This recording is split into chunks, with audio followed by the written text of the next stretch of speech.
Kalau 3 unsur ini terpenuhi, saya masukkan di grade A atau kategori super, tentunya harganya akan berbeda. Nah, kalau yang 3 poin ini tidak terpenuhi salah satunya, itu masuknya di grade B. Nah, kalau hanya terpenuhi 1 unsur, itu ya masuknya berarti grade C. Kira-kira seperti itu. Grade A, grade B, grade C itu harganya akan berbeda pula.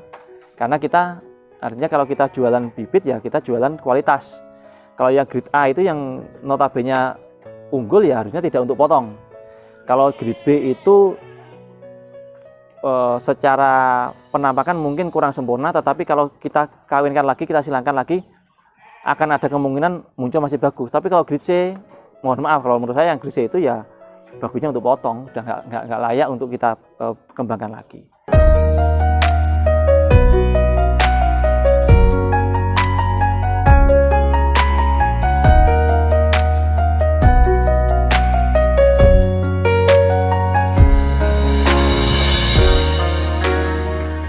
Assalamualaikum warahmatullahi wabarakatuh. Selamat datang kembali di Gaper Channel, kebanggaan kita semua. Saya Dr. Tovan dari Barokah Farm Kediri. Pada kali ini saya akan bercerita lagi-lagi dorper. Walaupun itu bisa diterapkan di jenis domba lainnya ya, tidak harus dorper. Jadi saya bercerita tentang ini. Kalau kita berbicara ternak ya, kita berbicara breeding, itu tentunya tidak lepas dari anakan. Nah, apakah kalau saya pakai pejantan dorper, entah itu F1, F2 ataupun yang impor, saya silangkan dengan betina lokal, apakah selalu bagus? Belum tentu. Terus taunya gimana? Nah, ini nanti akan saya bahas bagaimana cara mengetahui atau membuat grade-grade anakan kita, sehingga kita sebagai peternak menjual dengan harga yang pantas sesuai dengan kualitasnya, ataupun nanti bagi rekan-rekan calon peternak atau calon pembeli bisa mengetahui atau membedakan ini yang kualitas bagus untuk bakalan, ini yang kualitas tidak bagus untuk bakalan, ini kan kualitas potong. Kira-kira seperti itu. Jadi supaya kita tidak salah memilih ya. Jadi gini, ini yang saya ceritakan adalah yang saya terapkan di kandang saya. Di farm lain mungkin akan berbeda ceritanya, tetapi yang di kandang saya adalah seperti yang saya ceritakan. Jadi proses seleksi itu sebenarnya kalau di kandang saya sudah saya mulai sejak awal pemilihan calon indukan ya. Jadi saya seleksi jantan dorper, kami pastikan yang bagus, betina kami seleksi yang menurut kami betinanya lokal yang bagus, lah baru nanti akan kami masukkan di kandang kawin. Kami koloni, kalau satu jantan berbanding 25 ekor biasanya kami koloni selama 2 bulan, kalau 1 banding 50 biasanya kami koloni selama 3 bulan.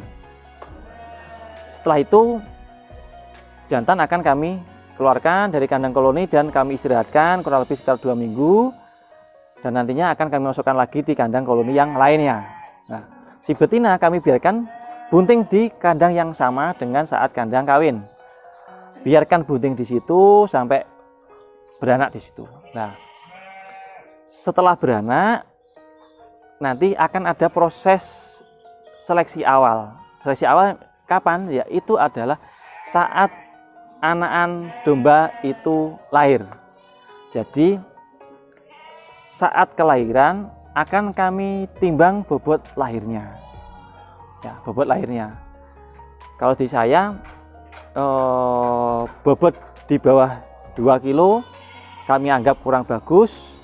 2-3 kilo kami anggap kategori normal, 3 kilo up itu kami anggap kategori super.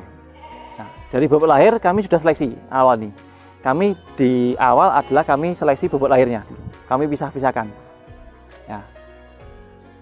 Setelah itu kita akan rawat dengan bagus induknya kami kasih pakan yang proteinnya lebih tinggi, dan si anak akan ikut induknya sampai usia 2 bulan. Ya, sampai usia 2 bulan. Nah, setelah usia 2 bulan, si anak itu nanti akan kami sape. Kami pisahkan. Kenapa 2 bulan? Karena kami berpandangan setelah usia 2 bulan, si induk ini sudah pasti birahi lagi.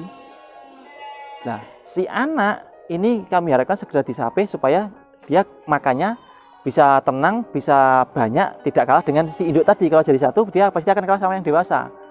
Nah, kalau si sape ini tidak segera kita lakukan, anak ini tidak segera kita pisahkan, si induk nanti tidak akan segera bisa bunting karena kita tidak bisa memasukkan si jantan di situ. Sehingga 2 bulan kami pisah.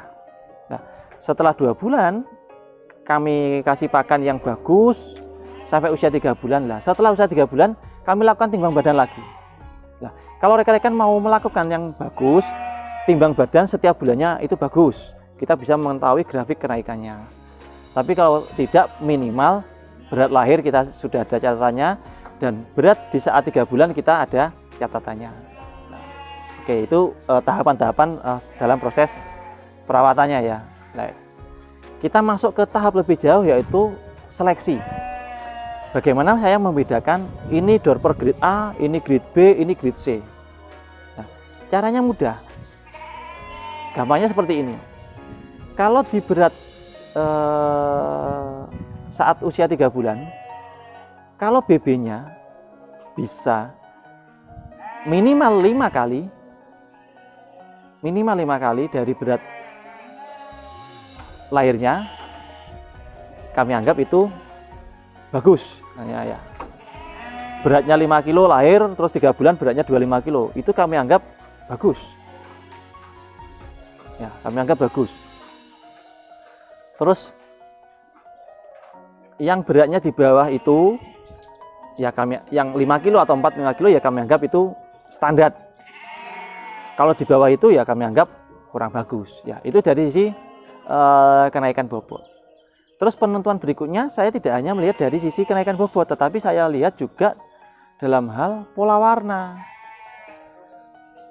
Jadi kalau kategori grade A, nanti di belakang ada contohnya ya. Jadi dari pola warna, saya berasumsi yang bagus itu yang warnanya bisa lebih dominan dari genetik bapaknya, karena kita memang notabene ingin mengambil genetik si Dorper jantannya tadi. Sehingga apabila syarat-syarat tadi ya, pola warna sudah bagus ya, kepala hitam, syukur-syukur kepala hitamnya full, badan putih bersih.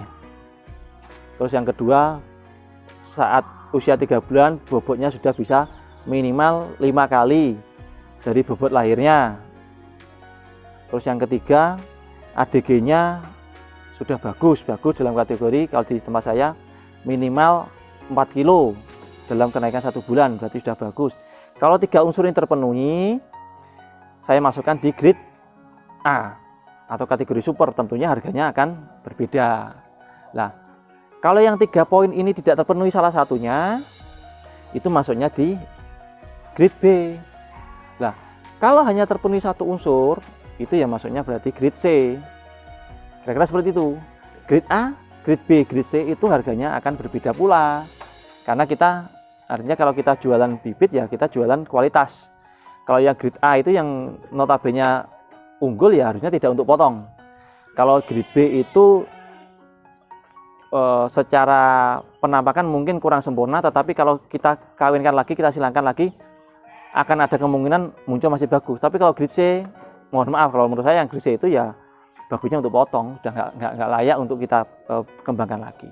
Kira-kira seperti itu ya pembagian grade-grade-nya, dan semoga tips singkat ini bisa membantu rekan-rekan dalam menentukan kualitas hasil ternaknya, sehingga kita tidak salah dalam hal harga jual ya. Jangan sampai sebenarnya grade C kita jual dengan grade A yang harganya yang mahal sehingga customer kecewa ya. Semoga penjelasan saya singkat ini bisa berguna bagi rekan-rekan semua, dan apabila rekan-rekan ingin bertanya silakan ketik di kolom komen atau WA admin atau langsung WA ke saya. Sekian dulu dari saya, terima kasih. Saya Dr. Tovan dari owner Barokah Farm Kediri mengucapkan terima kasih atas perhatian, atas atensi rekan-rekan peternak semua. Semoga peternakan rekan-rekan menjadi sukses barokah untuk semua. Saya akhiri, wassalamualaikum warahmatullahi wabarakatuh.